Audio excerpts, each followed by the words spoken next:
चलिए आज हिस्ट्री का एक बहुत ही इंपॉर्टेंट टॉपिक समझते हैं जो महाराष्ट्र बोर्ड एग्जाम्स में अक्सर पूछा जाता है, कल्चरल एंड नेचुरल हेरिटेज।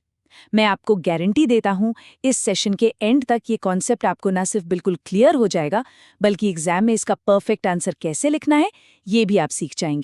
तो इस कॉन्सेप्ट को आसान बनाने के लिए एक छोटी सी कहानी से शुरुआत करते हैं। बस इमेजिन कीजिए कि राजस्थान में एक बहुत पुराना सा किला है और उसके पास एक परिवार सदियों से रहता आ रहा है।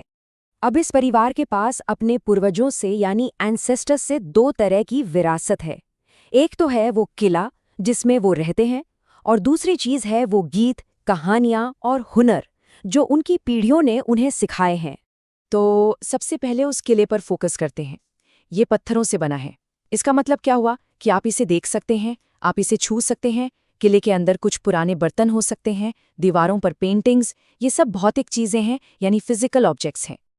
अच्छा, यहाँ 1 मिनट रुकते हैं। सोच के बताइए, ऐसी विरासत जिसे हम फिजिकली टच कर सकते हैं उसके लिए आखिर टेक्निकल टर्म क्या है? क्या कहते हैं उसे? इसे कहते हैं टैंजिबल कल्चरल हेरिटेज। ध्यान दीजिए, टैंजिबल का मतलब ही होता है जिसे छुआ जा सके, और कल्चरल इसलिए क्योंकि ये इंसानों ने बनाई है, नेचर ने नहीं।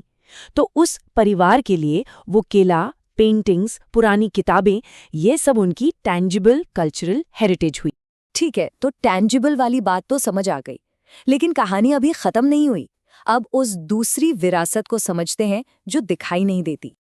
अब जरा इमेजिन कीजिए कि उसी परिवार का कोई मेंबर शाम को आंगन में बैठकर एक पुराना सा लोकगीत गुनगुना रहा है, या उनका कोई त्योहार मनाने का एक खास तरीका है, एक रिचुअल है, या फिर उनके पास मिट्टी के बर्तन बनाने का एक खास हुनर है जो उनके परिवार में पीढ़ी दर पीढ़ी सिखाया गया है। और ये पॉइंट बहुत बहुत इंपॉर्टेंट है। आप उस गीत को या त्योहार मनाने के तरीके को या उस हुनर को किसी डिब्बे में बंद करके नहीं रख सकते हैं ना। उसको तो बस महसूस किया जा सकता है या परफॉर्म किया जा सकता है। इसे हम कहते हैं इंटैंजिबल कल्चरल हेरिटेज। इंटैंजिबल यानी जिसे हम छू नहीं सकते।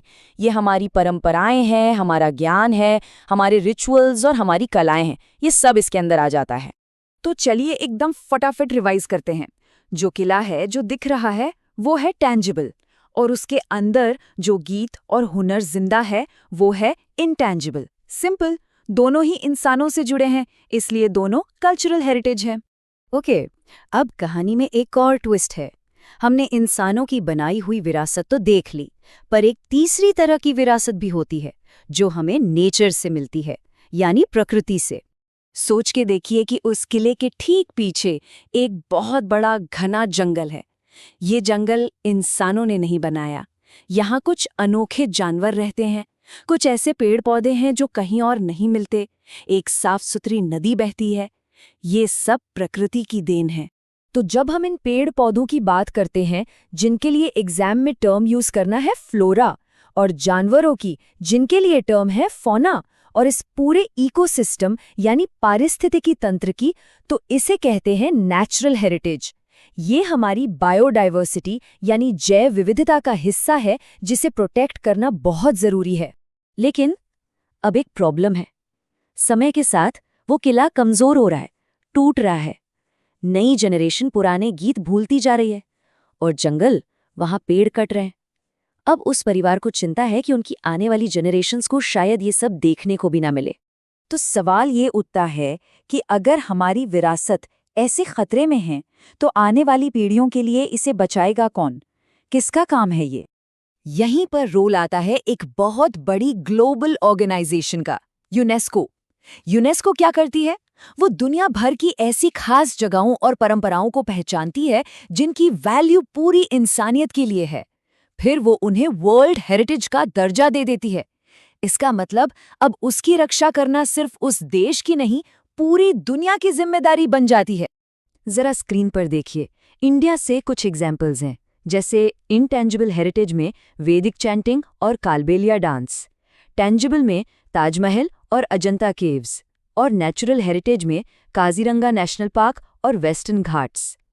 और हाँ, एग्जाम के लिए इन साल को याद रखना बहुत ज़रूरी है, जैसे वैदिक चैंटिंग 2003, अजंता ताजमहल 1983 और वेस्टर्न घाट्स 2012। ये डेट्स लिखने से आपको एक्स्ट्रा मार्क्स मिल सकते हैं, ध्यान रखिएगा। तो इतनी सारी बातों का मतलब क्या है और हम ये सब हिस्ट्री में पढ़ ही क्यों रहे हैं? इसका सीधा कनेक्शन है अप्लाइड हिस्ट्री से। चलिए देखते हैं कि एग्जाम में इसको लिंक करके अच्छे मार्क्स कैसे लाने हैं। देखिए, जब हम हिस्ट्री की पढ़ाई का इस्तेमाल आज और आने वाले कल को बेहतर बनाने के लिए करते हैं ना, उसी को अप्लाइड हिस्ट्री कहते हैं। और इसका सबसे बड़ा काम क्या है?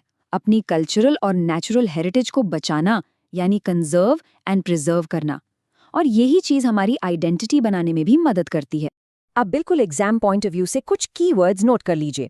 अगर टैंजिबल हेरिटेज पर सवाल आए तो डेफिनेशन में लिखना है physical remains of the past, और एग्जाम्पल्स में ये 5 चीजें जरूर डालनी है: ancient sites, buildings, artifacts, manuscripts, sculptures और पेंटिंग्स। बिल्कुल वैसे ही इनटैंजिबल हेरिटेज के लिए डेफिनेशन क्या होगी? Traditions that exist in practice. Simple. और इसके एग्जाम्पल्स में आपको लिखना है oral traditions in knowledge, social customs in rituals, performing arts और ट्रेडिशनल स्किल्स। ये कीवर्ड्स आपके आंसर को एक अलग ही लेवल पर ले जाएंगे। और आखिरी, नेचुरल हेरिटेज। इसके आंसर में बायोडाइवर्सिटी शब्द का जिक्र जरूर करना है और उसके ये 3 पिलर्स यानी 3 स्तंभ मेंशन करने ही करने हैं: फौना यानी एनिमल्स, फ्लोरा यानी प्लांट्स और इकोलॉजी एंड जियोमॉर्फिक कैरेक्टरिस्टिक्स। तो सारी बात का सार ये है कि हमारी विरासत, चाहे वो टैंजिबल हो, इनटैंजिबल हो या नेचुरल, वही हमारी पहचान है। और अप्लाइड हिस्ट्री वो जरिया है जिससे हम इसे समझते हैं और इसकी रक्षा करते हैं। अच्छा, अब एक सवाल है आपसे। क्या आप चाहेंगे कि हम इनमें से किसी एक साइट, जैसे कि वेस्टर्न घाट्स या अजंता केव्स, पर एक अलग से पूरा डिटेल्ड विश्लेषण बनाएं, जो आपकी पढ़ाई में और काम आए?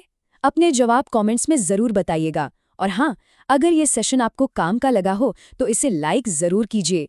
कोई भी डाउट हो तो कमेंट सेक्शन में पूछने से मत झिझकिएगा। और महाराष्ट्र बोर्ड से जुड़े ऐसे ही कंटेंट के लिए सब्सक्राइब कर लीजिए।